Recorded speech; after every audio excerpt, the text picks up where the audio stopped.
गोसंवर्धन हं. ही फार तितकी सोपी गोष्ट नाही आहे. हं. कत्तलखान्यातनं सोडवलेल्या गायी तिथे सांभाळल्या जातात. जमिनीचा पोत सुधारला. शेवटी गोमातेच्या कृपेनं ते झालंच बरोबर. म्हणायचं शेवटी. मी माझ्या आता मित्र झालेत, हं. त्यामुळे त्यांना म्हटलं, "अरे, हे केमिकल विरहित असं आहे ना?" हं. माझ्याकडे बघितलं आणि म्हटलं, "साहेब, अलीकडं सगळी केळी ही केमिकलमध्ये बुडवूनच पिवळी केली जातात. आणि त्यामुळे तुम्ही असं हे म्हणू शकत नाही." मग काय बोलणार असं झालं मला. मग देशी दर आठवड्यातनं 2 वेळा गोमूत्राची फवारणी घेतो. हं. बाकी त्याला काही करत नाही. आपल्या गोशाळेच्या प्रत्येक प्रॉडक्ट्सना नित्यम या नावानं ब्रँडिंग केलेलं आहे. की मला ही ॲलर्जीचा खोकला होता होता. पूर्वी. नाहीतर बघा आता म्हणजे इतक्यात खोकला हा प्रकार नाही. तर मंडळी, आजचा पॉडकास्ट हा खूप इंटरेस्टिंग झालेला आहे. आपण बोललेलं आहे शर्वरी कुलकर्णी यांना. आय टीमध्ये किंवा ॲडव्हर्टायझिंग एजन्सीमध्ये त्यांची स्वतःची कंपनी आहे, त्यांची स्वतःची ओळख आहे आणि ते करता करता पुण्यामधून कोविडच्या काळामध्ये मिरज सांगली त्यांच्या नेटिव्ह प्लेसकडे शिफ्ट झाल्यानंतर थोडासा युटर्न घेतलेला आहे त्यांनी आणि नेचरकडं त्यांचा जास्त कल होता आणि तिथंच परत त्यांनी स्वतःची जर्नी वेगळी चालू केलेली आहे. ते म्हणजे गोसेवा, देशी गायींचं संवर्धन, त्यांना त्यांचं संरक्षण ह्या गोष्टी केलेल्या आहेत. त्याबरोबरच जमीन घेऊन, जागा घेऊन केमिकल विरहित शेती हेही त्यांनी सक्सेसफुली केलेलं आहे आणि नित्यम ही कंपनी पण ते सक्सेसफुली चालवत आहेत. तर असं मिक्स अँड मॅच असं व्यक्तिमत्व आपल्याला लाभलेलं आहे गोलगप्पावरती. तर चला तर मग इंटरेस्टिंग गप्पा ऐकूया.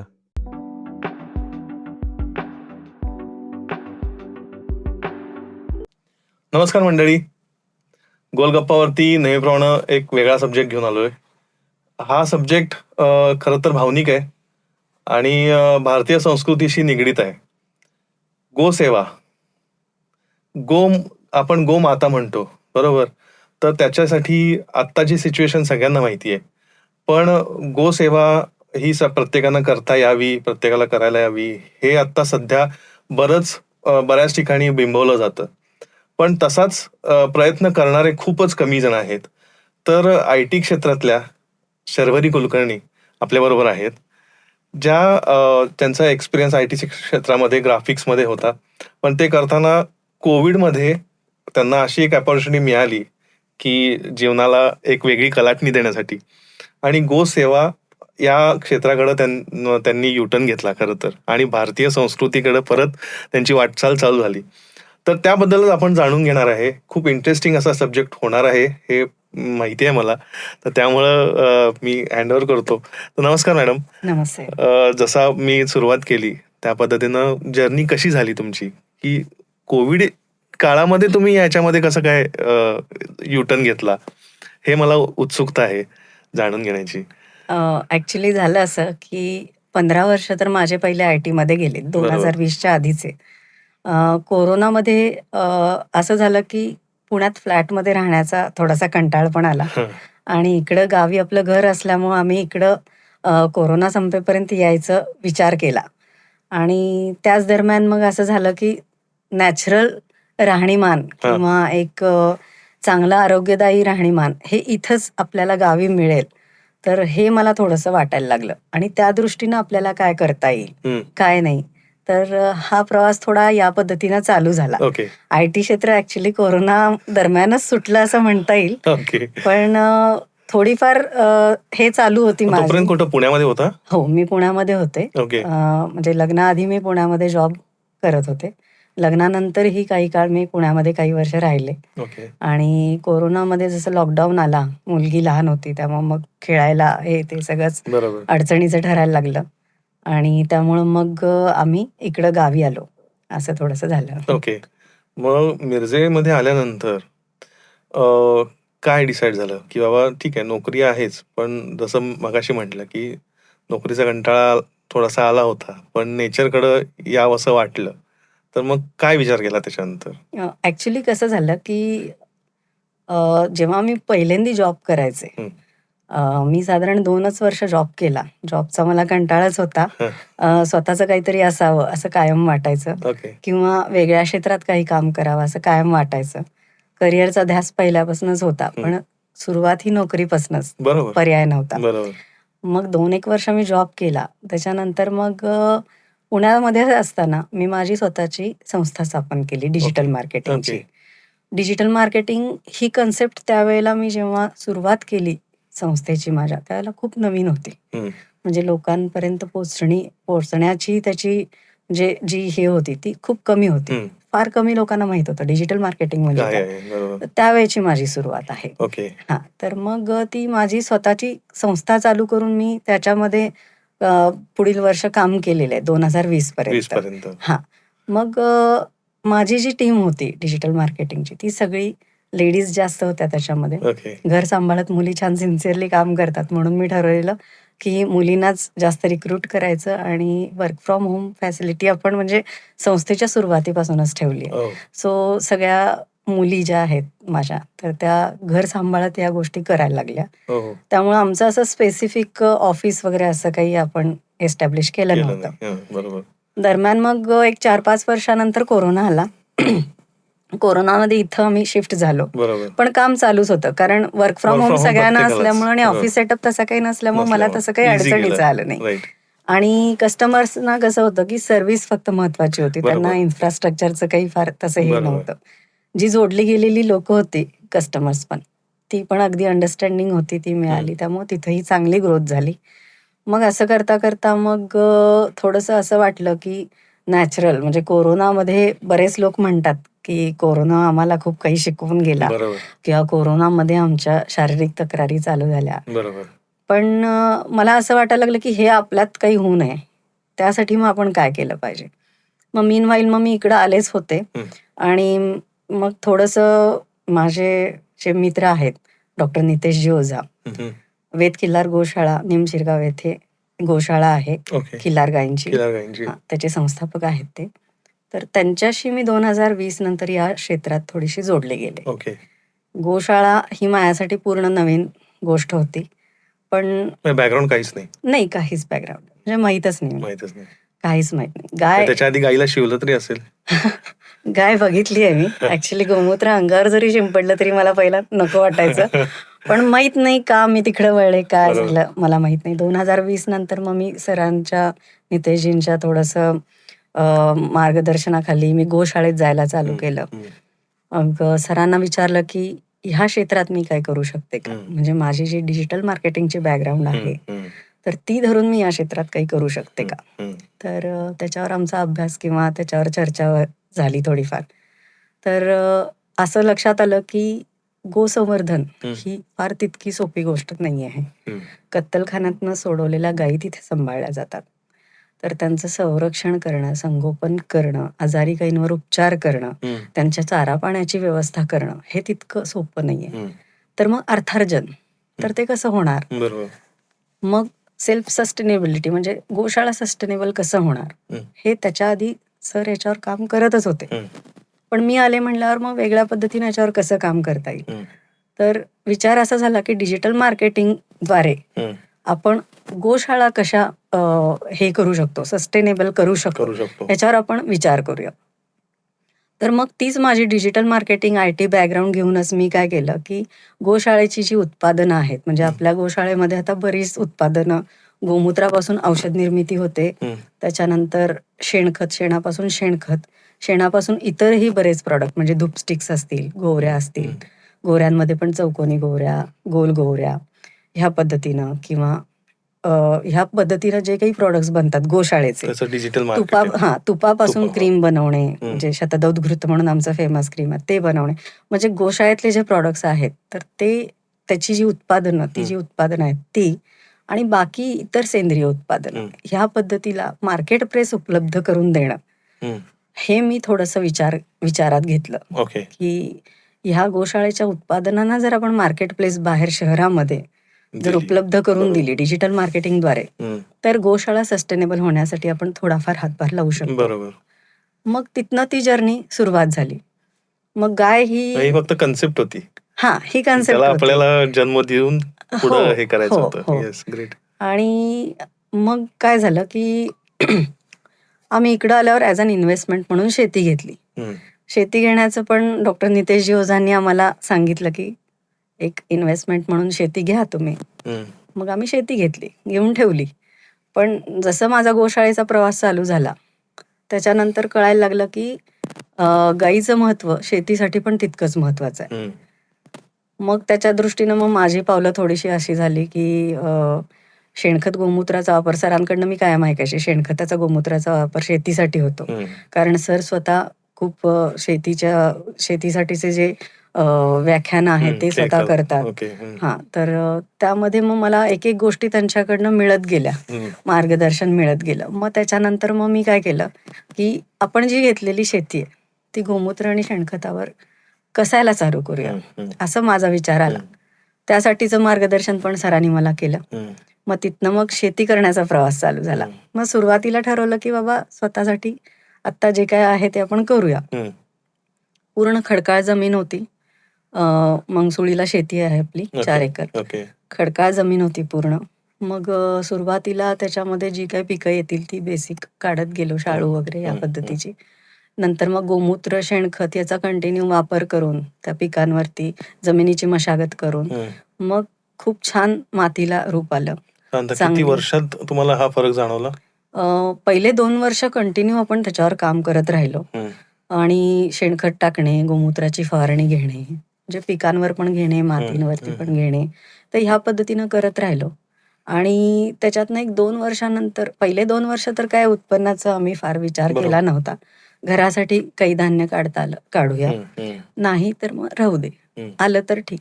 कारण मातीची जी पोत आहे ती तर सुधारली पाहिजे. बरोबर. म्हणून मग 2 वर्ष तर आम्ही फार काय हे केलं नव्हतं.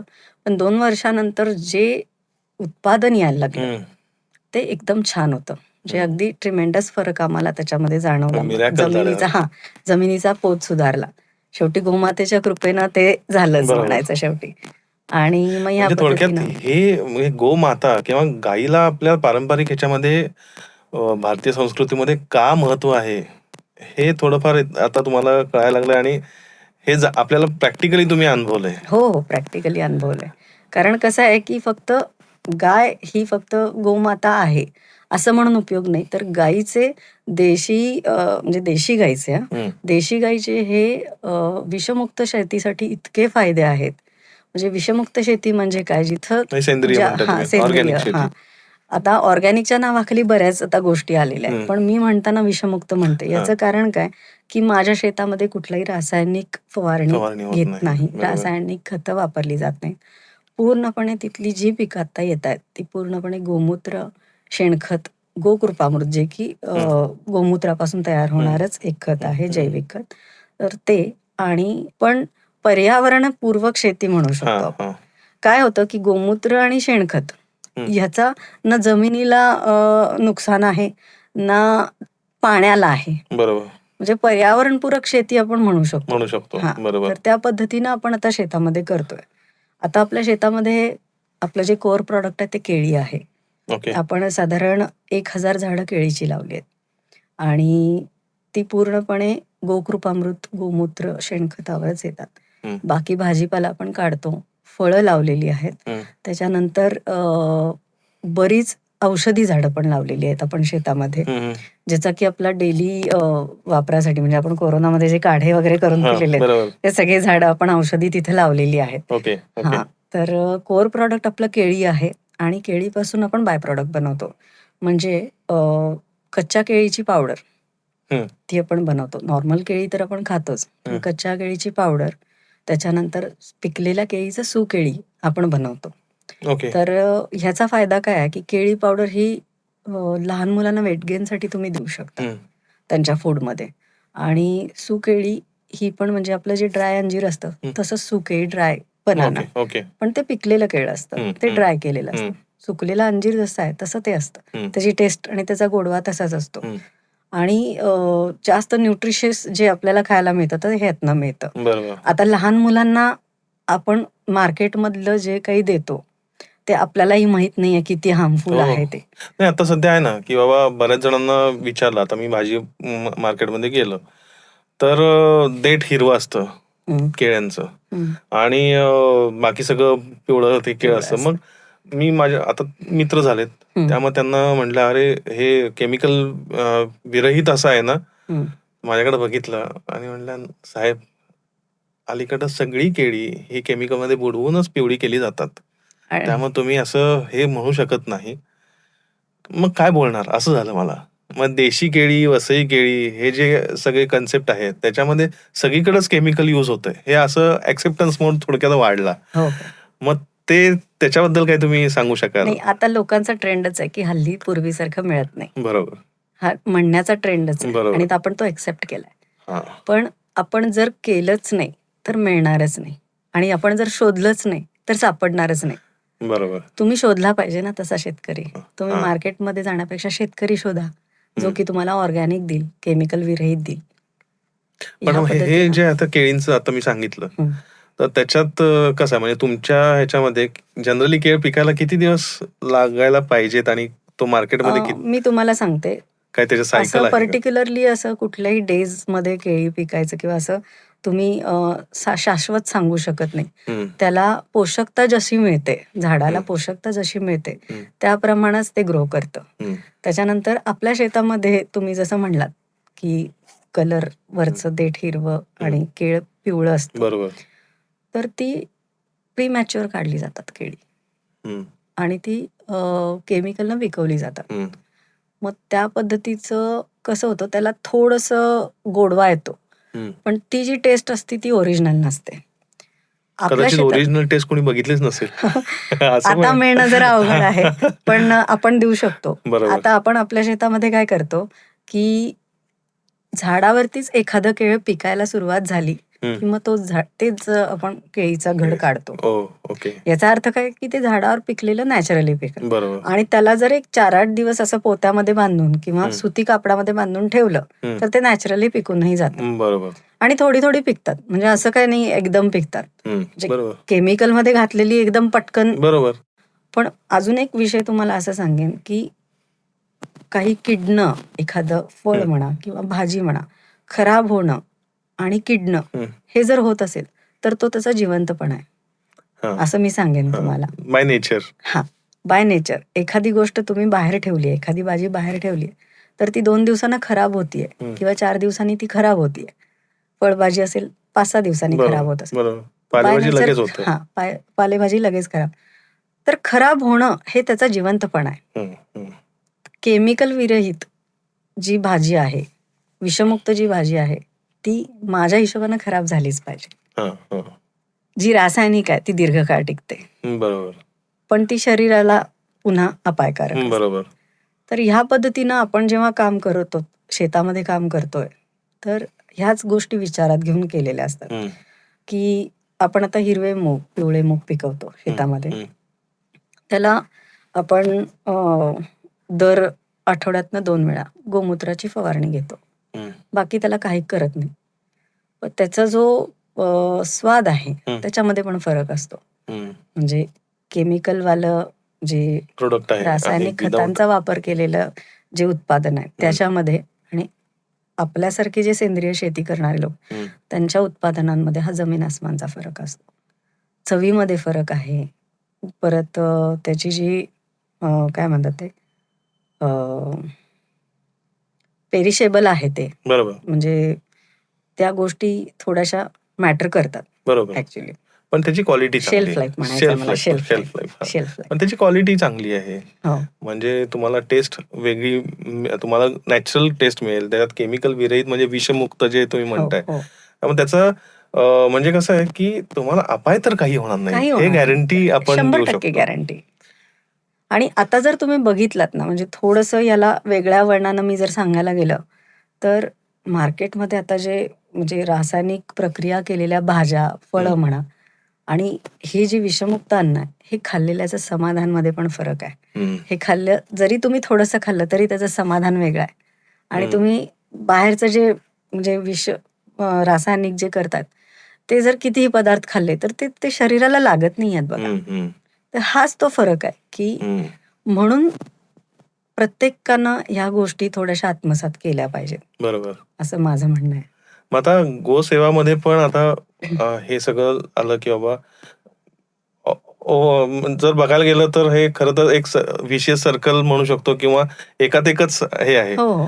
कारण गोसेवा जर केली, गोसेवा मधून आपल्याला गायी वाचवल्या आपण आणि त्याच्यातून जे बाय प्रोडक्ट्स किंवा जे शेण किंवा गोमूत्र जे मिळतात, दुधापासून तर आहेतच प्रकार. हो, पण असं नाही की दूध दुभती गाय नसेल तर बाकीच्या गोष्टी पण त्यांच्या आपल्याला युजफुल ठरू शकतात. आहेत. तर मग असं काही तुम्ही उपक्रम करताय का की लोक जनरली ह्याला जे गायींचं जे म्हणजे झालं दुभत्या नसतील तर त्या खाटीकाकडे वगैरे देतात. तर मग असं काही तुम्ही वेगळे उपक्रम वगैरे तुमच्या म्हणजे ओझा सर किंवा तुम्ही असं काही केलेले आहेत का? उपक्रम म्हणजे सरांनी हे सुरुवातीपासूनच केलेलं आहे, की अ, गाय वाचवण्याचं जे काम आहे ते पहिल्यापासून करतायतच. म्हणजे या क्षेत्रात त्यांनी जेव्हापासून पाऊल ठेवलं तेव्हापासून ते अविरतपणे करतायतच आहेत. शेतकऱ्याला समजावण्याचं काम करतात, की बाबा हम्म, तू तिच्या गोमूत्राचा, गाईच्या गोमूत्राचा आणि शेणाचा वापर करून तू शेती कर. हम्म, सोडणं हा पर्याय नाही आहे. बरोबर. गोशाळेत सोडणं. गोशाळेत सोडलं तर आम्ही त्याचा सांभाळ करतोय, जबाबदारी घेतोय, ही नाकारली नाहीच आहे. बरोबर. पण सुरुवातीला सरांचा हे प्रयत्न काय असतो, की शेतकऱ्याला समजावणं, की हम्म, तू गाई देऊ नकोस. हम्म, काय अडचण आहे गाय द्यायची? हम्म, दुधापुरता विचार तुम्ही करू नका गाईचा. बरोबर. तुमची जर शेती असेल तर ती गोमूत्र आणि शेणखतानं शेतीही चांगली करणार आहे. तर गाईचा उपयोग होत नाही, असं कधीच होत नाही. हा, तर सरांचा हाच प्रयत्न असतो, की ह्या पद्धतीनं समजावणे. बरोबर. सोडवून आणलेल्या गायींचा सांभाळ करणे, हे तर आपण करतोच आहे. शिवाय आता कोरोनानंतर जसं बदललंय वातावरण आपलं, की म्हणजे आयुर्वेदाला जे चांगले दिवस आलेत किंवा आयुर्वेदाचा काढे म्हणा, ह्याच्यावरती जो लोकं आता अभ्यास केला किंवा कन्व्हर्ट कन्वर्ट झालेत झालेत, कन्व्हर्ट झालेत. तर त्याच्यामध्ये कन्व्हिन्स्ड म्हणू शकतो आपण. हां, कन्व्हिन्स म्हणू शकतो. ऑर्गॅनिक हे इतकं झालेलं बरोबर. आहे. तर त्याच्यामध्ये शेतकरी वर्ग पण बराच वळलेला आहे ऑर्गॅनिक फार्मिंग करण्याकडे. बरोबर. विषमुक्त सेंद्रिय शेती करण्याकडे शेतकरी वर्ग पण वळलाय. तर त्यालाही सर मदत करतात, की बाबा अ, गाय घेऊन जा, सांभाळ. असेही लोकं आमच्याकडे येतात. सरांना विचारतात, की मी शेती करणार आहे, विषमुक्त करणार आहे. तर मला गाय मिळेल का? अशीही लोकं आहेत. अशी लोक आहेत. तर ह्या सर्वाच्या म्हणजे माध्यमातून शेतकरी वर्ग आम्ही जोडून शेतकऱ्याला गाय सांभाळण्यासाठी प्रवृत्त करतोय. आणि हे जेव्हा होईल, प्रत्येक शेतकऱ्याकडे जेव्हा गाय होईल, तेव्हा मग गोशाळांना तो भार किंवा मग अशा गोशाळांकडं जे सोडणं होतंय किंवा कापायला जाणं होतं, ते नाहीच होणार. नाहीच होणार. कारण आता जर बघितलं, आता जी संस्कृती आपली चालली आहे, तर त्याच्यामध्ये मॉडर्नायझेशनकडे जे जमाना वळतोय, तर त्याच्यामध्ये प्रत्येक घरात गाय ठेवणं आता कोणाला शक्य नाही. बरोबर. तर किमान आता आमचं हे आहे, की शेतकऱ्यांना तरी गाय सांभाळावी. त्याला तरी फायदा मिळेल, शेतीला फायदा होईल. म्हणजे ओव्हरऑलच म्हणजे माती आणि गाय हे दोन्ही तुम्ही वाचवा. ती खरी लक्ष्मी आहे.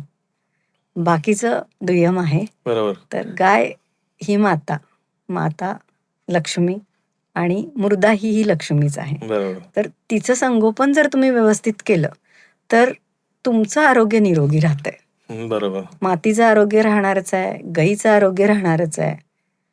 पण तुमचंही आरोग्य चांगलं राहायला ह्याच्यातनं मदत होणार आहे. हाच आमचा एक समाजाला म्हणजे आम्ही मेसेज पोहोचवतोय. आता जर्सी गाय जनरली कसं आहे, दूध जास्त मिळण्यासाठी जर्सी गायचा वापर करतात. हो. कारण कम्पॅरेटिव्हली देशी गायकडं जास्त म्हणजे तेवढ्या प्रमाणात दूध हे होत नाही आणि शेतकरी जनरली दूध म्हणूनच बघतात म्हणजे बिझनेससाठी किंवा हो, हो, ह्याच्यासाठी. हो. तर मग त्यांनी पण आता वळायला पाहिजे. हो, ॲक्चुअली कसं आहे, की देशी गोवंश जो आहे आपला, तो सांभाळण्याकडे लोकांचा कल वाढला पाहिजे आणि आता वाढतोही आहे. जर्सी जसं तुम्ही म्हणलात, की दूध उत्पादनासाठी त्यांनी विचार करतायत वगैरे. बरोबर. पण जसं तुम्हाला मी आता सांगितलं, की शेतकरी हा आता विषमुक्त शेतीकडे वळायला लागलाय आणि त्याच्याकडे पॉझिटिव्हली बघायला लागलाय. तर त्या पद्धतीनं देशी गोवंश काय आहे, तर ते कळतंय त्यांना. बरोबर. आता आपण जी नांगरणी करतो शेतामध्ये, ती जर्सी नाही करू शकत. देशी गोवंशामध्ये जी शक्ती आहे, ती जर्सीमध्ये नाही मिळणार तुम्हाला. नांगरायला तुम्ही जर्सी नाही उभा करू शकत. देशी गायच पाहिजे त्याच्यासाठी. बरोबर. देशी गाईच्या शेणखतामध्ये जी शक्ती आहे, ती कम्पॅरेटिव्हली नाही. बरोबर. मग ह्या सगळ्या गोष्टीचा विचार करता आणि शेतकरी तेवढा आता प्रगत झालाय, विचार करतोय. कसं आहे, शेतकऱ्यांचं पण चुकत नाही. कारण शेतकऱ्यांना माल म्हणजे भाजीपाला जेवढा मार्केटमध्ये पाहिजे आहे, रिक्वायरमेंट जी आहे आणि वेळ म्हणजे आता 12ही महिने त्यांना ते द्यायचं आहे. ठीक आहे, कमर्शियल पॉइंट आहे याच्यामध्ये, नाही असं नाहीये. पण तेवढा सप्लाय पण पाहिजे ना. हो, त्यामुळे तो पण गोष्ट आला ॲक्चुअली, हो, की हो. त्यामुळे केमिकल कडं म्हणजे आता थोडक्यात कसं की काही वर्षापूर्वी केमिकल शेती, केमिकल फर्टिलायझर्स यूज करून जी शेती केली, त्याच्यामध्ये कुठेतरी हा पण एक विचार असणार आहे, की फ्युचरमध्ये जे हे आहे, लोकसंख्या वाढणार आहे. तर त्यामुळं त्याला यूज करणार. पण तेव्हा हा नाही विचार झाला, की बाबा हे आपण कन्व्हर्ट करतोय. त्यामुळं लोकांच्या आरोग्यावरती आपण घाला घालतोय. बरोबर. तो नाही विचार झाला. तर तो परत आपण रिव्हर्स करतोय असं. हां.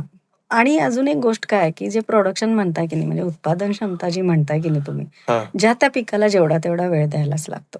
हं, ते जर तुम्ही नाही दिलं, हं. पहिल्यांदीच काढलं किंवा रासायनिक खतांचा वापर करून तर ते जे येणारं उत्पादन आहे, तेही शरीराला घातक असतं. हं, परत तुम्ही मातीची पण पोत बिघडवून ठेवता. हं, हं. काही कालांतरानंतर तुम्हाला त्या मातीतनं काही उगवणारच नाही. एवढं बरोबर. तुम्ही त्याला केमिकल देऊन ठेवलं तर. त्यापेक्षा अशा पद्धतीनं कसा मग असे ज्याचं शेतकरी येतायत का तुमच्याकडे, की आम्हाला कळून चुकलंय, की केमिकल शेती मी करून हो, किंवा मी फवारणी करून हं, काय झालंय माझ्या मातीचं हो. आणि आता मला ते रिव्हर्स करायचंय. हे असं करून कोणी येतं का? असे बरेच असतात शेतकरी ज्यांना हां, कळून चुकलंय, की बाबा आता काय करू? हां. तर यासाठी मग आम्ही सुरुवात अशी करतो किंवा आम्ही असा सल्ला देतो, की बाबा तुझं जेवढं एक क्षेत्र आहे, हं, त्याच्यात ती तुला लागणारी जी जागा आहे हं, किंवा थोडंफार जागा हं, तू सुरुवात कर, ऑर्गॅनिक करून बघ, हं, विषमुक्त करून बघ. हं, तुझ्या घरच्यापुरती कर. हं. सुरुवात तरी कर. सुरुवात तुझ्याकडून, हां, तुझ्या सुरुवात घरापासून कर. तुझ्यापासनं कर, म्हणजे तुला फरक लक्षात कारण येईल. तू पण तिथलीच पिकलेली भाजी हो, खातोयस. त्यामुळे तू पण विषारीच गोष्टी हो, सेवन करतोयस. हो, त्यामुळे तू स्वतः पहिल्यांदा विषमुक्त करून बघ हो. तेवढा आणि पार. आजारपणाला आमंत्रणं जी अशी मिळायला लागली आहेत ना, त्याच्यामुळं आता शेतकरी म्हणा, जनरल आपण आपल्यासारखी लोकं म्हणा, खूप अलर्ट झालेत. बरोबर. आणि हे सगळं कोरोनापासनं हे सगळं लोकांच्या लक्षात यायला लागलं, की पारंपरिक शेती म्हणा किंवा पारंपरिक ज्या जुन्या पद्धती होत्या, जे पूर्वी काढे वगैरे करून प्यायचो आपण बरोबर. किंवा असं झालं होतं, की कोरोनामध्ये सगळं होममेड म्हणजे घरात हो. काढा करणं किंवा बरोबर. होममेड औषधांचं जे काय म्हणायचं, की घरगुती घरगुती उपचार, उपचार. तर बरोबर. त्याच्यावरती लोकांचा फोकस एवढा वाढला. फोकस वाढला बरोबर. होता आणि त्या दरम्यान पोल्युशन पण नव्हतं. स्वतःला सगळंच वेळ बंद दिला लोकांनी. असल्यामुळं स्वतःला वेळ हां, दिला. पोल्युशन नव्हतं. त्यामुळं इतकं नॅचरल आयुष्य जगलेत ही बरोबर, लोकं. बरोबर, इटसेल्फ इम्युनिटी त्यांची वाढली. बरोबर. फक्त आता ती कशी टिकवायची, हे ज्याचं त्यांना लक्षात घेतलं कारण पाहिजे. जेव्हा लॉकडाऊन वगैरे सगळं नॉर्मलाईज झालं, त्यानंतर परत लोकांना कोविड विसरायला वेळ लागला नाही. वेळ लागला नाही. लोकं परत विसरली. पण काही ज्यांना म्हणजे मी असं म्हणेन, की आरोग्याचा जो काही फॅमिलीजना, काही परिवारांना फटका बसला हां, असेल, बरोबर. पण ती तरी आता किमान थोडं विचार करून अलर्ट. आहेत, बरोबर, की बाबा हे जे झालं ते आपलं शारीरिक नुकसान झालं बरोबर. आणि मग ते खाण्यातनं कव्हर करणं अन्न. कारण सर्वात पहिलं अन्न. अन्न हे औषध आहे, असं आपण म्हणलं पाहिजे. हं, आणि जर आपण अन्नच असं खात असू, तर मग शरीराला आपण काय देतोय? कशी बरोबर, पोषकता देतोय आपण? बरोबर. हा विचार त्यावेळेला लोकांच्या मनात यायला चालू झाला. हं, आणि मग त्यातनं थोडासा काहीतरी सेंद्रिय शेतीला उत्कर्ष मिळायला लागला, असं मी म्हणेन. बरं. म्हणजे इतके वर्ष स्वदेशी, स्वदेशी आपण म्हणतोय. त्याबरोबर सेंद्रिय किंवा इतक्या जणांनी म्हटलं, पण हे कोविड हा टर्निंग पॉइंट ठरला खरं तर, हो, हो, हो. की लोकांना खरोखर बाबा याचं महत्त्व हो, कळायला हो. लागलं आणि लोकं कळलं. त्याच्याकडे वळतायत. हो. आणि शेतकरी लोकं पण त्याच्या एक्सपेरिमेंट करतायत आता त्याचा. करतात. मग आता तुम्ही आता गोशाळाचं संवर्धन वगैरे ते तुम्ही सांगता. मग त्यासाठी आता इथली फक्त तुमची गोशाळा आहे. हो. पण बाकीच्या गोशाळांसाठी तुम्ही काय असं आपल्या इथं जे प्रोडक्शन होतं, तर ते सोडून इतर गोशाळांनाही असं मार्गदर्शन करून हं, एकत्रित आपण एक कोलॅबोरेशननं काम करण्याचं हं, एक त्यांचा जो मानस आहे, हं. तर हा त्यातनं आपण हे करतोय. ह्याच्यातनं काय होईल, की सर्वच गोशाळा सस्टेनेबल होतील. बरोबर. आणि औषध निर्मिती जी गोमूत्रापासून होती हं. आपल्या गोशाळेत, सर्दीपासून कॅन्सरपर्यंतचे मेडिसिन्स आपल्या गोशाळेत गोमूत्रापासून बनतात. प्रूव्हन आहे. हां, तर ते जे आहे ते सरांचे स्वतःचे सगळं त्याच्यामध्ये अभ्यास आहे बरोबर. आणि त्या मात्र आपल्या गोशाळेत बनतात. ओके. मग आता हे करता तुम्ही मग मगाशी सांगितलं की मार्केटिंग, मी सरांना विचारले की मी डिजिटल मार्केटिंग मी करते, माझा त्याच्यामध्ये एक्सपिरियन्स आहे. मग गोशाळा, गोसंवर्धन याच्यामध्ये मला मार्केटिंग टच कसा देता येईल किंवा मी मार्केटिंग ह्याचा हातभार कसा हे करू शकते, पेलू शकते. तर ते कसं तुम्ही केलं? आत्ता जे करताय म्हणजे शेती करतायतच, हो. पण त्याबरोबर हे मार्केटिंगचं जे काय आहे, ते तुम्ही कसं वेगळ्या पद्धतीनं काही सुरू केली हो. का? ॲक्चुअली कसं आहे, की अ, लोकांपर्यंत पोहोचण्यासाठी हं, आपल्याला सर स्वतः म्हणजे एम-डी पंचगव्य आहेत. स्वतः चिकित्सा करतात. पेशंट वर्ग भरपूर येतो हं, आपल्या गोशाळेमध्ये आणि सांगलीमध्ये विश्रामबाग येथे. हं, चिकित्सा होते. पेशंट वर्ग बराच जुडला आहे. हं, वेगवेगळ्या क्षेत्रातनं महाराष्ट्रभर बाहेरचे लोकं बरेच येऊन चिकित्सा करतात. आपली गोमूत्र बेस्ड औषधी घेतात. हं, तर मग सगळ्यांपर्यंत पोहोचण्याचं एक माध्यम. हं, तर मग आपण वेबसाईट डेव्हलप केलेली आहे आपली. त्याच्यानंतर गोशाळेचे जे प्रॉडक्ट्स आहेत, त्याला आपण ब्रँडिंग केलेलं आहे. हं. प्रॉपर नित्यम ह्या नावानं ब्रँडिंग केलंय. नित्यम हा ओके. ब्रँड म्हणजे नित्यनेमानं जे वापराव्या गोष्टी, हां, ओके. तर त्या नावानं असं नित्यम या नावानं आपण एक ब्रँडिंग केलेलं आहे. जे की गोशाळेचा वेदकिलर गोशाळेचा जो ब्रँड आहे, या नावानं ओळखला जाईल. ह्या पद्धतीनं प्रत्येक गोशाळेच्या म्हणजे आपल्या गोशाळेच्या प्रत्येक प्रॉडक्ट्सना नित्यम या नावानं ब्रँडिंग केलेलं आहे. वेबसाईट डेव्हलपमेंट केलेली आहे आणि Facebookवरती पेजेस आहेत, Instaवरती पेज आहे. ह्याच्या थ्रू आपण पेशंट वर्ग सोडला तर इतरही बरेच लोकं जे आहेत अवेअर्ड, हं, तर त्यांच्यापर्यंत आपण पोहोचतो आहे. ओके. हां. आता तसं बघायला गेलं तर अजून खूप म्हणजे आपण जे बंबार्डिंग म्हणतो मार्केटिंगचं, तसं आपण काहीच नाही केलेलं आहे. बरोबर. म्हणजे आत्ता आपण जे पोहोचलेलो आहे, हं, ते सरांच्याकडनं बरे झालेले पेशंट, त्यांच्याकडनं झालेली माउथ पब्लिसिटी, हं, आपल्याकडनं ठराविक प्रॉडक्ट्स वापरलेली लोकं, त्यांच्याकडनं रिकमेंडेशन्स गेलेले, हं, रेफरन्सेस, ह्याच्यातूनच आपण बऱ्यापैकी कव्हर अप केलेलं आहे. ओके. पण जास्त लोकांपर्यंत पोहोचण्यासाठी नक्की याचा फायदा होईल आणि एक्झिस्टिंग जी लोकं आहेत, बाहेरगावी राहतात, त्यांना पण वेबसाईटद्वारे ऑर्डर करणे हं, किंवा मग आपण आता 2-3 शॉप्स पण आपले चालू केलेले आहेत. भविष्यात आपला मानस आहे, की गोशाळेचे असे शॉप्स सगळ्या सिटीजमध्ये व्हावेत, हं, हं. मोठ्या-मोठ्या सिटीजमध्ये व्हावेत. कारण तिथं अवेअरनेस होणं खूप गरजेचं आहे. बरोबर. ग्रामीण भागात तसाही गायीबद्दल थोडी आत्मीयता किंवा सर्वांना असते, नाही असं नाही. पण तो अवेअरनेस क्रिएट करणं खूप गरजेचं आहे, बरोबर. की गोसंवर्धनाला तुमचाही थोडासा हातभार म्हणजे लागावा. प्रत्येकानं गाय सांभाळायलाच पाहिजे असं नाहीये. नाही. हां, म्हणजे शहरी भागामध्ये म्हणजे कसं सांभाळणार ना प्रत्येकजण. हो, हो. पण तरी सुद्धा जर हातभार लावायचा असेल तर काय करू शकतो? हां, आता कसं आहे, की शहरी भागात प्रत्येक घरटी गाय सांभाळणं शक्य नाही. तर त्यासाठी आम्ही लोकांना काय सुचवतो, की बाबा आमची जी गो उत्पादनं आहेत, ती तुम्ही खरेदी करा. हं, निरोगी जीवन जगा. कारण हं, ही सगळी एकदम ऑथेंटिक चांगल्या पद्धतीनं बनवलेली प्रॉडक्ट्स आहेत. हं, आणि औषधी पण त्या पद्धतीनं बनवलेल्या आहेत. सगळ्या गोष्टीची काळजी घेऊन आपण या गोष्टी करतो. तर मग ही गोष्ट खरेदी करा, गो उत्पादनं खरेदी करा. म्हणजे आमच्याच गोशाळेची असं मी म्हणणार नाही. बरोबर. कुठलीही जवळची गोशाळा असेल किंवा कुठल्याही तुम्ही ज्या एरियामध्ये राहता त्या गोशाळेतून तुम्ही त्यांची उत्पादनं खरेदी करून हं, एक गोसंवर्धनाला तुम्ही हातभार लावला पाहिजे, असं मला वाटतंय. बरोबर, ही एक गोसेवाच आहे. बरोबर. म्हणजे डायरेक्टली, इनडायरेक्टली. मी डायरेक्ट करते म्हणून ती गोसेवा आहे, असं असं नाही. मला म्हणायचं नाहीये. बरोबर. पण तुम्हीही तुमच्या ठिकाणी कुठली गोशाळा असेल किंवा आमच्यासारखं कुठलं विक्री व्यवस्था असेल, तर तिथनं तुम्ही घ्यावं. हं, ती एक सेवाच झाली. बरोबर. आणि जे ऑर्गॅनिक आहे, विषमुक्त शेती तिथून पण खाल्लं तर तुमचे आरोग्य हो, पण खरं तर हो. होणार आहे आता आपण व्यवस्थित. भाजीपाला पण देतो लोकांना. पहिल्यांदा मी स्वतःपुरतं करत होते. हां, नंतर लोकांचं म्हणजे जवळपासची लोकं सगळेच म्हणायला लागले, की बाबा आम्हाला पण असं खायचं आहे आणि हां. खरंच त्या बाबतीत जी सीरियस लोकं आहेत, हं, त्यांना आपण द्यायला चालू केलं मग. बरोबर. त्यांनाही चांगले आपले प्रॉडक्ट्स आवडतात. म्हणजे भाजीपाला म्हणा, फळं म्हणा, केळी तर आपले रेग्युलरच जातात. पण अदरवाईज ज्या भाज्या आपण करतोय, डिमांड वाढतीये. बरोबर. माझी शेती पुरत नाहीये, असंही असं. झालेलं आहे. हो, हो. त्यामुळे आम्ही शेतकऱ्यांना उलट प्रवृत्त करतोय, की बाबा सेंद्रिय शेतीला इतकं छान आता सध्या चांगला रिस्पॉन्स येतोय. मग तर तुम्ही का तुम्ही करून बघत ह्याच्याकडे नाही? वळा. बरोबर. आणि खरंच आता त्यातलं तथ्य कळायला लागलंय लोकांना, की मागणी येते आणि खरं सांगायचं तर शोधत येतात अहो लोकं, हं, की बाबा ऑर्गॅनिक कुठं मिळतंय. बरोबर. तर त्या पद्धतीनं आम्ही शेतकऱ्यांना सांगतो, की बाबा माझी आता सुरुवातच आहे. मी अगदी बरोबर. काय ह्याच्यात फार असं खूप ज्ञान मिळालंय किंवा एक्सपिरियन्स आलाय असं नाही. बरोबर. चुकतोय, शिकतोय हेच चालू आहे. बरोबर. फक्त मला मार्गदर्शन चांगलं मिळत गेलं नितेशजींकडनं आणि ते महत्वाचं आहे. कारण दरवेळेला असं असतं ना, की जिद्द भरपूर आहे करायची, चिकाटी भरपूर आहे. पण त्याला योग्य मार्गदर्शन पण मिळणं गरजेचं आहे. बरोबर. मला करायचं आहे हे माहीत आहे. पण कशा पद्धतीनं करायचं आहे राईट. आणि का करायचं आहे हे पण कळलं पाहिजे ना. बरोबर. तर ते मार्गदर्शन मला कायम छान मिळत गेलं सरांकडनं राईट. आणि मग ते पुढं खूप चांगलं होत गेलं आणि असे बऱ्याच शेतकऱ्यांना सरांचे मार्गदर्शन आहेत. हम्म. सरांचे व्याख्यान होतात बरेच ठिकाणी आणि खरंच वर्ग म्हणजे जो शेतकरी वर्ग आहे किंवा ह्या गोमातेचं संरक्षण करण्यासाठी, संवर्धन करण्यासाठी पुढाकार घेणारी मंडळी आहेत, ती खरंच सिरियसली वळतायत.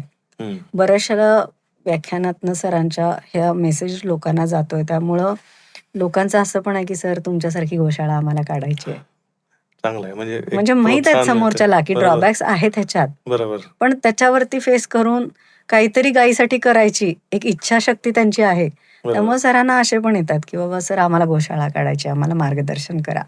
ह्यातनंच होत राहणार आहे. बरोबर. गाय वाचणार आहे. काय वाचणार आहे. आणि मेन आपला म्हणजे आमचा उद्देशच हा आहे, की गाय वाचणं अत्यंत गरजेचं आहे. बरोबर. नाहीतर भविष्यात आपल्याला गाय बघायलाही मिळणार नाही. पुस्तकावरतीच फक्त बघायला मिळेल. पुस्तकामध्ये फक्त. म्हणजे मुलांना आपल्याला सिलेबसमध्ये दाखवायला लागेल, बरोबर. की मग थोडे दिवस काही 4-5 पानात येईल, नंतर मग 1-2 पानात येईल, मग एखाद पानावर गाय भागेल, तेवढंच. म्हणजे हे होईल. ते नको व्हायला. हां, आणि मग कारण का जतन त्याचं संवर्धन करणं बरोबर. गरजेचं आहे. आता हे करता करता आता मुलगी पण मोठी होते. हो. मग तिच्यात अपब्रिंगिंग मध्ये काही फरक जाणवला का तुम्हाला? हो, म्हणजे आता घरातलं वातावरण तसं असल्यामुळं तिच्यामध्ये पण तो फरक मला जाणवतो. हम्म. कारण तीही आमच्याबरोबर शेतात येते. तितकाच इंटरेस्ट घेते. म्हणजे तिच्या बौद्धिक क्षमतेनुसार ती बरोबर. इंटरेस्ट बरोबर. घेते. पण आवडतं. हे काय, ते काय, क्युरियस माइंड आहेच आहे. बरोबर. तर त्या पद्धतीनं विचारत असते. खाण्यापिण्याच्या शैलीमध्ये बदल झालाय. बरोबर. ॲक्चुअली मी घरात त्या पद्धतीनं बनवत असल्यामुळं तिला त्या गोष्टीची आवड किंवा ती टेस्ट किंवा ते शरीराला कसं चांगलं आहे हे कळल्यामुळं तिला आता बाहेरचं काही किंवा मग म्हणजे थोडक्यात सांगायचं झालं तर आमच्या दगडी घाण्याचं तेल म्हणजे हा बरोबर. फरक फरक जाणवतो. हे बरोबर. तिच्यात म्हणजे हे झालेलं आहे. थोडक्यात कसं आपण म्हणतो ना, आता कुठं मिळते हवा ते त्या काळचं आमच्या काळचं वेगळंच होतं. हो, आता हो. केमिकल. म्हणजे आता ह्या पोरांना ह्यानं टेस्ट मिळतेय, की अरे मिळतेय. खरंच ऍक्च्युअल न्यूट्रिशियस म्हणजे काय हो, हो. ह्याच्यातला फरक तो कळतोय. हो. आणि त्यांनी जसं टेस्ट डेव्हलप केली आहे, तसं त्यांनी फ्युचर पण ह्याच्यात डेव्हलप केलं पाहिजे. बरोबर. असं ह्यासाठी आपण त्यासाठी जागृत असणं गरजेचं आहे. आपण जेव्हा जागृत असतो कारण मुलं आपलं अनुकरण करतात. बरोबर. मग आपण जे करू तेच ते करणार आहेत. मग आपणच छान शेती केली तर तेही शेती करणार आहेत. बरोबर. म्हणजे ह्या पद्धतीनं थोडंसं त्यांना अपब्रिंगिंग द्यायला पाहिजे. मी द्यायचा प्रयत्न करतेय. म्हणजे मी पूर्णपणे देतेय किंवा असं म्हणता येणार नाही कारण जग असं इतकं टेक्निकल टेक्नॉलॉजी आणि सगळं हे झालंय डिजिटल झालंय बरोबर. की सगळ्याच गोष्टी आपण अगदी काटेकोरपणे तितकं 100% नाही करू होत शकत. नाही. हं. पण किमान समाधानकारक तरी द्यावं हं. की बरोबर. बाबा मी जे खातेय माझ्या ताटातलं जे अन्न आहे ते विषमुक्त असावं. ह्यासाठी तर आपण प्रयत्न करू शकतो. बरोबर. कारण मी स्वतः घरात पितळेच्या भांड्यात स्वयंपाक करते, मातीच्या भांड्यात स्वयंपाक करते. तर आता ते टेस्ट जी बिल्टअप झाली आहे ना त्याच्यामुळं दुसरं काही खायला आवडत नाही. हं. तर मग हे होणं सगळीकडे गरजेचं आहे. मग प्रत्येक गृहिणीनं हे जर मनावर घेतलं की मी हेच चांगल्या पद्धतीनं वापरेल, की हे तेल म्हणा, हे म्हणा, ह्याच्यातला फरक लक्षात आला. तर पूर्वीची जी पारंपरिक पद्धत आहे म्हणजे स्वयंपाकाची वगैरे, ती पुन्हा आत्मसात करता आली. हं. तर आणि छान निरोगी राहता येईल असं मला वाटतंय. मग पुण्यामध्ये वगैरे सगळं तुम्ही म्हणजे आता इथून कुठलं प्रोडक्ट पाहिजे असेल तर पुण्यामध्ये वगैरे तुम्ही हां, बाय तुमचे कुरिअर सर्व्हिस आपलं बाय जातं. कुरिअर हो. करता. All over Maharashtra, out of Maharashtra हं. सगळीकडे जातं. बाहेर देशातले कोणी आले इकडं म्हणजे आपले जे इंडियन लोकं तिकडं स्थित आहेत, हं. ते जर इकडं कधी आले, तर आपल्या गोशाळेला आवर्जून भेट देतात. त्याच्यानंतर आपले जे आउटलेट्स आहेत त्याला भेट देऊन जे आवडेल ते घेऊन जातात. घी तर म्हणजे तूप तर घेतातच घेतात. बरोबर. पण अदरवाईज बाकीचे पण प्रॉडक्ट्स वापरण्याचा कारण त्यांचा तूप एक खराब होत इंटरेस्ट नाही ना? आहे. तूप त्याला खराब लाईफ आहे. होत नाही. हां. त्याचं म्हणजे कसं आहे, की तुपाची एक हे असते शेल्फ लाईफ असते शेल्फ लाईफ असते त्याची. तूप पांढरं पडत गेलं की ते वापरू नये. त्याला. हं. असं आहे. हम्म. आणि यासाठी आपण काय केलंय, की मग म्हणजे ते स्किनसाठी वगैरे नंतर चालतं. म्हणजे एक्सटर्नल यूजसाठी हा. तूप काही काळानं वापरू शकता. हम्म. पण इंटेक नको इंटेकसाठी त्याचा बरोबर असं. बरोबर. तर त्यासाठी आम्ही काय केलंय, की पाव लिटर, अर्धा लिटरचे पॅकेजिंग केले. म्हणजे मग हम्म. ते खराब व्हायचा काही विषय नाही. खराब ॲक्चुअली तूप होतच नाही. हम्म. तूप खराब होतच नसतं. पण बरोबर. ते कालांतरानं त्याचा वापर करण्याची पद्धत बदलते. बदलते. जुनं तूप हे एक्सटर्नल यूजसाठी चांगलं, स्किनसाठी स्किनसाठी चांगलं. चांगलं. बरोबर. त्वचा जळली असेल, काही कापलं असेल तर त्याला लावलं तर चांगलं. लहान मुलांची ड्राय स्किन असते, त्याला एक्सटर्नल यूजसाठी ते चांगलं. ते औषधी उलट. हम्म. हम्म. असे सरांकडे भरपूर पुराणघृत आहेत, ज्याचा उपयोग औषधासाठी होतो.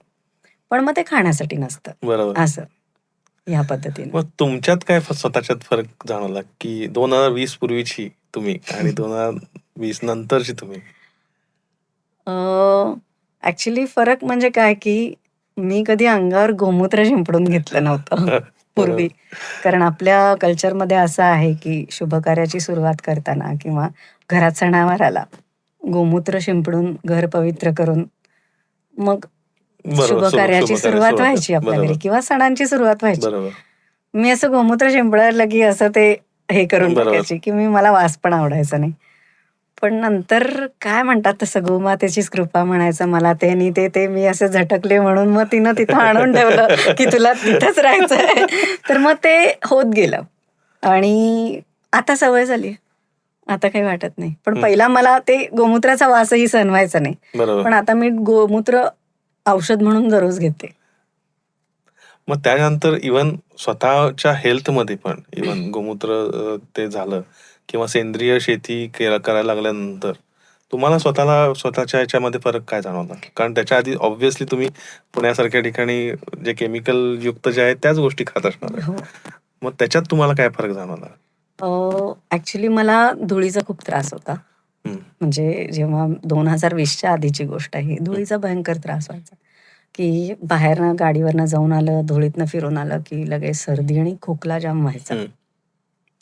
मग पोल्युशनच तितकं होतं. पुण्याचं वातावरणाचा फरक किंवा आहारशैली बरोबर. काहीही म्हणू शकता त्याला. असं पर्टिक्युलर कुठलं एक कारण सांगता येणार नाही. हम्म. पण मला ॲलर्जीचा भयंकर त्रास हम्म. होता.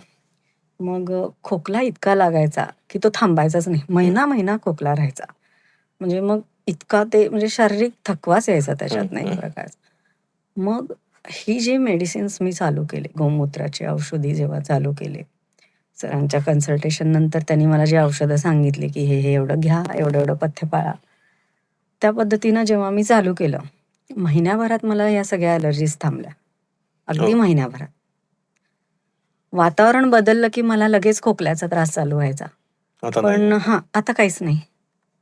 म्हणजे मेजर तोच खोकल्याचा त्रास मला होता. बरोबर. पण आता म्हणजे ही खूप आधीची सुरुवात सांगितली तुम्हाला. बरोबर. आता तसं मला ॲलर्जेटिक खोकला वगैरे असं काही नाहीच. म्हणजे मला आत्ता तुम्ही आठवण करून दिली म्हणून मला हे झालं, की मला ही ॲलर्जीचा खोकला होता पूर्वी. नाहीतर बघा आता म्हणजे इतक्यात खोकला हा प्रकार नाही. म्हणजे हे नॅचरल म्हणजे ज्या काय गोष्टी दिलं नॅचरल आहे ना, तर हे दिलं हो, ऍक्च्युअली. हो. आता तुमचा ॲलर्जीचा विसर पडला होता. हो, सॉरी विसर तुम्हाला पडला. लक्षात नाही, खरंच विसर पडला होता, की मला खोकला लागायचा इतका, बरोबर. की क्लायमेट चेंज नंतर मी अक्षरशः महिना खोकायचे. हे बरोबर. मला आत्ता आठवणीत आलं, की बाबा मी खरंच ॲलर्जी होती मला कशाची तरी. पण आता असं काहीच नाहीये. बरोबर. म्हणजे हेच आहे. म्हणजे ऍक्च्युली कसं आहे, की प्रत्येक पर्सननं हा अनुभव घेतला पाहिजे, की काय होतंय. एकदा जर चांगला अनुभव आपल्याला मिळाला आणि इतर गोष्टी आधीच्या पेक्षा खरं तर खूपच पटीनं जर तो आल्हाददायक असेल आणि हेल्दी असेल, तर ऑटोमॅटिक तो माणूस त्याच्याकडे वळणारच आहे. पण त्याच्या आधी त्यानं करणं गरजेचं आहे. करणं गरजेचं आहे. विशेषतः लेडीजनी ह्याच्याकडे जास्त वळावं. म्हणजे मग घरातल्या लेडीजनी ह्याच्यावर जास्त फोकस केला. चांगली आहारशैली, चांगलं जीवनशैली आणि खाण्यापिण्याचं आपलं जे शेड्यूल आहे किंवा आपण काय खाल्लं पिलं पाहिजे हम्म. आणि कशा पद्धतीनं त्याचं बनवण्याची जी पद्धत आहे ती कशी असली पाहिजे. ह्याच्यावर जर गृहिणीनं खरंच फोकस केला लेडीजनी, म्हणजे काही वेळेला होत नाही शक्य. पण मग ऍक्च्युली तुम्ही जसं म्हणतात ती घरातल्या गृहिणींनाच हे येस. केलं पाहिजे, की बाबा जेमिनी नाही आणायचं किंवा रिफाईंड नाही आणायचं कुठलंही. तुम्ही म्हणजे लाकडी घाणा किंवा ऍक्च्युली महाग म्हणता येणार नाही, बरं. ते लोकांनी डोक्यात घेतलेला विषय आहे. महाग नाहीये. ऍक्च्युली तुम्ही जर बघितलं तर दगडी घाण्याचं आपलं जे तेल आहे किंवा हम्म. लाकडी घाण्याचं हम्म. कुठलंही बघ, ते थिक असतं, हम्म. ते क्वांटिटीला कमी लागतं. हा हा. अभ्यास जर झाला तर तुम्हाला महागाई वाटणार नाही. हा. आणि ते 1 चमचा जरी तुम्ही कढईत टाकलं तरी ते पसरतंय, त्याची हो. क्वांटिटी कमी लागते. म्हणजे बाकीच्या मार्केटचे रिफाईंड ऑइल जे आहेत त्याच्यापेक्षा ह्याची क्वांटिटी कमी लागते. हम्म. हम्म. हे जेव्हा तुम्हाला कळेल त्यावेळेला आपोआप कॅल्क्युलेशन्स येतील की हे बाबा महाग नाहीये. बरोबर. डोक्यात बसलेली खूळ आहे बसलेली ते, की किंवा महाग बसवलेली आहे. असं हा, म्हणाय. खूळ आहेत की बरोबर. ही गोष्ट महाग आहे, ही गोष्ट महाग आहे. औषधापेक्षा महाग आहे का हो? हम्म. नक्कीच नाही. दवाखान्यापेक्षा महाग आहे का? नाही. मग तुम्ही कसं महाग म्हणता? हम्म. दररोजच्या म्हणजे दिनचर्येमध्ये जे आपण अन्न खातो, 2 वेळेला तर आपण सामान्य माणूस जेवतोय, बरोबर. 1 वेळचा नाश्ता करतो. हे जर तुम्ही पोषक खाल्लं, विषमुक्त खाल्लं, चांगलं खाल्लं आणि त्याला जर म्हणजे तुम्ही म्हणता म्हणून ते महाग, हम्म. त्यासाठी जर तुम्ही महागाई म्हणजे महाग पैसे जास्त दिले आणि तुमचं आरोग्य जर सुधारत असेल तर तुमचे दवाखान्याचे पैसे नाही का हो वाचले? बरोबर. अशा असे पद्धतीने विचार. कॅल्क्युलेशन्स असे घालणाऱ्यांना मी असं सांगेन. हा, बरोबर. कारण बऱ्याच म्हणजे माझ्यासारख्या प्रत्येक गृहिणीचा हा विषय आहेच आहे की बरोबर. हे महाग पडतंय, हे परवडत नाही, हे पुरवठी येत नाही. हम्म. तर हे कॅल्क्युलेशन्स घालायला चालू केलं हम्म. तर दवाखाना आणि औषधांपेक्षा महाग अन्न नाही. हम्म. बरोबर. ते जेव्हा लक्षात येईल तेव्हा आपोआप सगळं घर निरोगी होणार आहे. त्यामुळे असा गृहिणी विषय. म्हणून तुम्ही सांगितलं की गृहिणींनी याला जास्त हा, मोस्टली हे करा. त्यांनी फोकस केला पाहिजे.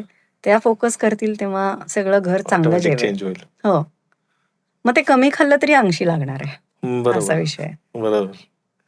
आता न्यू जनरेशन साठी तुम्ही काय ओव्हरऑल सांगाल किंवा गोशाळेस गोसंवर्धन विषयी किंवा सेंद्रिय विषयी, विषमुक्त शेतीविषयी? मी असं सांगेन की एकतर गोसंवर्धनाचा जो विषय आहे, तर यासाठी असं सांगेन मगाशी मी जसं म्हणलं तसं, की तुम्ही प्रत्यक्षपणे गाय सांभाळू शकत नाही. हम्म. तर म्हणजे गोशाळेची जिथं उत्पादनं विक्रीसाठी आहेत, तिथं विक्री व्यवस्था आहे. तर तिथं तुम्ही थोडासा हातभार लावून ती खरेदी करून गोसंवर्धनाला हातभार लावा. आणि राहिला विषय सेंद्रिय शेतीचा, तर विषमुक्त खाण्याचा प्रयत्न चालू करा. हम्म. दुसरी गोष्ट ज्यांना शक्य आहे, म्हणजे जे आता शेतकरी शेती करता आहेत, त्यांनी त्यांच्या शेतातलं थोडंसं क्षेत्र हे स्वतःपुरतं सेंद्रिय विषमुक्त करून बघण्याचा प्रयत्न करा. बरोबर. त्यातनं पूर्ण होणार आहे याची मलाही गॅरंटी आहे. आणि काही कोणी इन्व्हेस्टमेंट करणार असतील किंवा काय करणार असतील तर त्यांना मी कायम प्रवृत्त करत आली आहे की तू थोडी शेती घे. शेती घे. काय का असे ना, तू शेती घे. म्हणजे आता बाहेरगावी माझे नातलग असतील किंवा फ्रेंड सर्कल असेल किंवा आता ज्यांची इथं शेती आहे पण तिकडं स्थित झालेले आहेत, हम्म. पुण्यात गेलेले आहेत, तर येऊन जरा शेतीत लक्ष तरी घाल. हम्म. असं आमचं एक सजेशन असते. आता विचारतात म्हणून आम्ही प्रामाणिक सांगायला लागलोय बरोबर. की बाबा थोडंसं फार शेती तुझे वडील करतात की नाही, तुझी आई करते की नाही, थोडंफार लक्ष घाल. भविष्यात तुला म्हणजे कदाचित ह्याच्यातनं सगळं तुझं अन्नधान्य निर्माण होणार आहे. किंवा बरोबर. आणि कुणाला काय घ्यायचं असेल तर 1 एकर शेती घेऊन ठेव, फळं लावून सोड. हम्म. भविष्यात तुला त्याचा उपयोग होणार आहे. आता तुला काय असं. त्याच्या वाचून हे होणार नाहीये, पण हा. तू करून ठेवलास तर फ्युचर मध्ये तुला हा. त्याचा उपयोग होऊ आणि शकतो. लक्ष घालत गेलात ना तुम्ही किंवा करत गेलात, म्हणजे कुठलीही गोष्ट असेल ती, हम्म. एखादी गोष्ट लक्ष घालत गेले, करत गेले की त्याच्यात आपोआप आवड निर्माण होते. बरोबर. आणि त्याची डेप्थ जेव्हा लक्षात येईल ना, हम्म. तेव्हा माणूस एक्सेप्ट करतोच. म्हणजे जसं तुमच्यात की फरक पडला तसा. 100% मी केलंच आहे एक्सेप्ट की हे करावं लागणार आहे. बरोबर. हे आपल्यासाठी, आपल्या पुढच्या जनरेशनसाठी, गायीसाठी आणि हम्म. आपल्या मातीसाठी हे करावंच लागणार आहे, पर्याय नाही. त्यामुळे माझा तरी सर्वांना हाच मेसेज आहे की शक्य तितकं गोसंवर्धनाला हातभार लावा, विषमुक्त स्वतः खावा, निरोगी राहावा आणि शक्य झाल्यास सेंद्रिय शेती करा. हम्म. असं मी लोकांना म्हणजे या जनरेशनला सांगेल, शेती करा. या पॉडकास्टच्या माध्यमातून आपण हे सांगू शकतो. येस, नक्की. आता जसं आपण मगाशी म्हटलं की वेगवेगळे पॉडकास्ट, आता हे जस्ट सुरुवात होती की हे एक न्यू जनरेशनचे जे आहेत ते IT क्षेत्रातले जे आहेत ते बरेचसे आपण निसर्गाकडं आपण जे वळलेले आहेत त्यांचा ऍक्च्युली अनुभव म्हणजे तुमचा आणि तो सस्टेनेबल आहे. गो संवर्धन हे सस्टेनेबिलिटीकडे आपण चाललेलो आहे. तर असेच वेगवेगळे विषय आपण या पॉडकास्टच्या सिरीजमधून काय काय घेऊ शकतो? पॉडकास्टच्या सीरीजमधून आपण जसं आता गोसंवर्धन बेसिक सांगितलं मी तुम्हाला बरोबर. आणि सेंद्रिय विषमुक्त शेती सांगितली. पारंपरिक शेती मी तुम्हाला आता सांगितली. तर गोसंवर्धन हा वेगळा विषयही होऊ शकतो हम्म. आणि सेंद्रिय विषमुक्त शेती ही वेगळं होऊ शकतं. त्याच्यानंतर ह्या दोन्हीला जर तुम्ही वेगवेगळ्या पद्धतीनं विचार करा, हे एकच आहे, नाही असं नाही, बरोबर. एकमेकावर डिपेंडेबल आहे. पण फक्त गाईवर बोलायचं झालं तरी भरपूर सिरीज होतील बरोबर. आणि फक्त सेंद्रिय पारंपरिक शेतीबद्दल बोलायचं झालं तरी भरपूर सिरीज होतील. त्याच्यानंतर कसं आहे की नुसतं गोसंवर्धन घेतलं की मी जसं तुम्हाला म्हणले की गोशाळा जोडणं हम्म. किंवा गायींची संख्या, त्यांचं व्यवस्थापन, गोठा व्यवस्थापन आणि ह्या गोष्टी ह्या पण भरपूर घेण्यासारख्या आहेत बरोबर. भविष्यात पॉडकास्टमध्ये.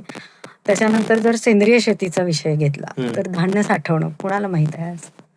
पारंपरिक पद्धत कुणालाच माहिती. नाही माहिती. त्या पद्धती त्याही आम्ही अभ्यास केल्यात. हम्म. पारंपरिक पद्धतीमध्ये कसं धान्य साठवणूक केली जायची ते पण आपण कव्हर करू शकतो. हम्म. त्याच्यानंतर तुम्हाला सांगते की कुठलं धान्य कसं ओळखायचं ते कव्हर करू शकतो. हम्म.